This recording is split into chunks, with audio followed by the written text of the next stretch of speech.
Hi, I'm Laurie, and I have a blue-winged macaw who is 1 year old. Blue wing? It's a green wing, but See, I told you this. Okay, 5. nailing it. It's gonna take me 5 times. Hi, I'm Laurie, and I have a green-winged macaw. She's 1 year old, and her name is Jules. And that's Jinx. Could you not?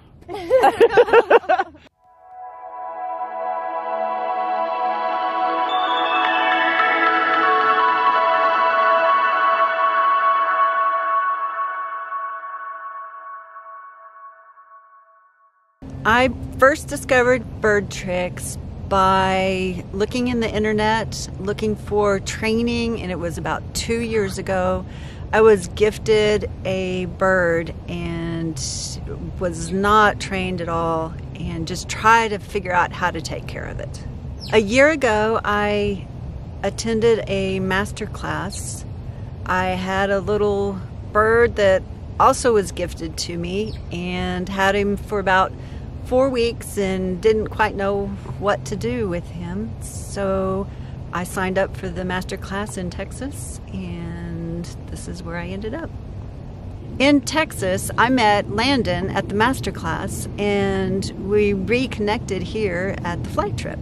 After meeting Jamie and Dave at the master class, I decided that free flight was something that I really wanted to do, and went home, talked to my husband, and he was all for it. So we got Jules, and here we are having a great time and loving it.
I think it's from your videos that you say pick a trainer, stick to it, and I didn't even look at anybody else. I like the safety part where I feel secure and safe with y'all and choosing y'all that way.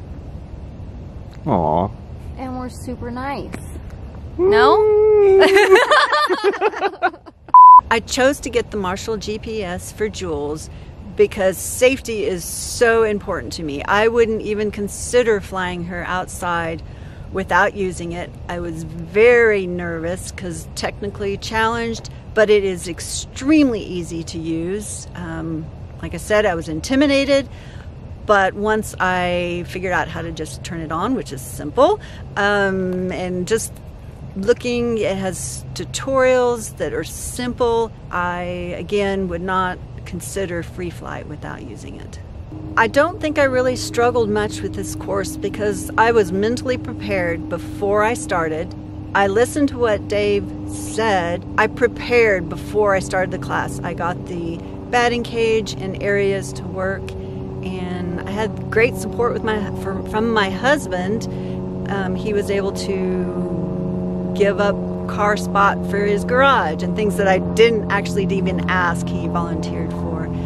So I think just mental preparation and following directions really helped. I really enjoyed the training process because every week I saw success. Every time we tried something new and followed directions, it worked, and it was exciting to see progress so quickly. I also had the moment of, I got Jules for the training, and then y'all quit taking students. And I totally panicked. It's like, what am I going to do now? Because I was totally prepared, and I kind of, I guess at that point, looked at some other people and was like, I don't want anybody else. What am I going to do? And my husband's, it's going to be okay. You're going to figure it out. And then you started posting all these free flight videos. I'm like, what are they doing? And so I went back to the website. Oh, okay, got it. They opened back up. On day one of free flight, I felt ready. We had the GPS. I had Dave and Jamie by my side. I was confident that we were going to do well. I'm not quite sure exactly how the day would turn out, but it all went awesome. Good girl. The wind died down just for you guys.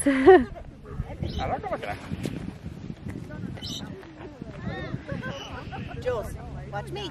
Come here. Jules. Nice. Good. And don't let the pressure of us being here change your training style. Okay. Yeah, treat it as normal. If she wants to look at something, wait for her to realize it's non-threatening and then ask.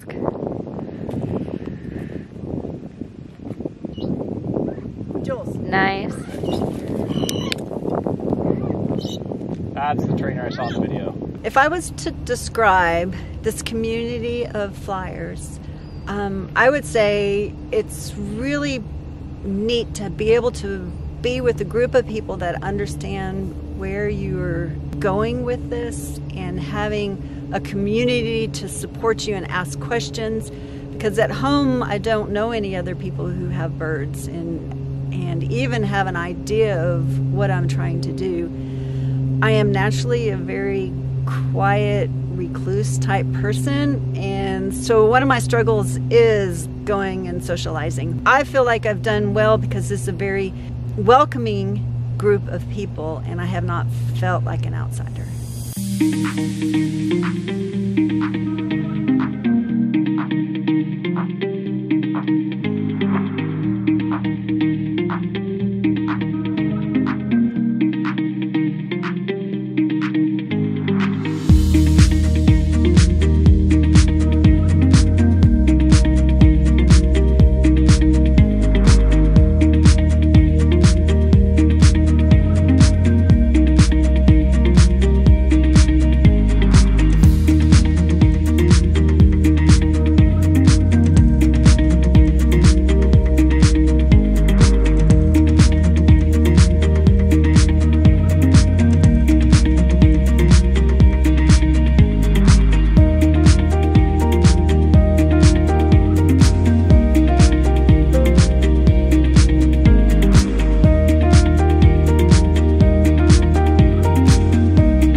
This whole trip has been outside of my comfort zone, has pushed me to do more things. I bought a travel trailer.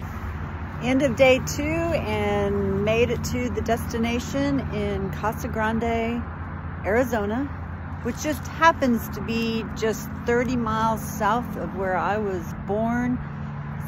This spring will be 60 years. I have a lot of firsts this trip. First time I've driven so far. This is first time I've set up an RV. First time camping in an RV.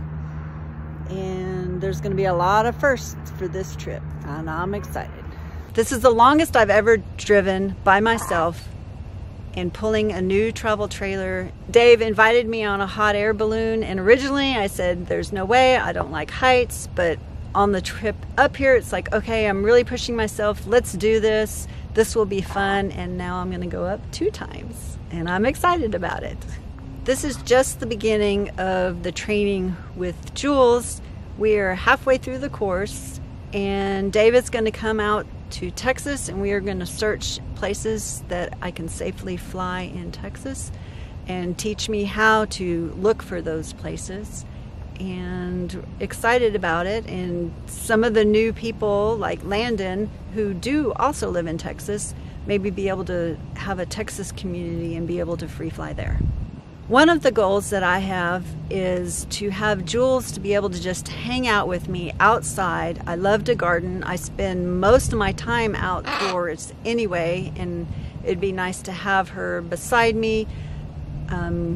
She actually gets in there and plays with the flowers with me, and we have a good time together.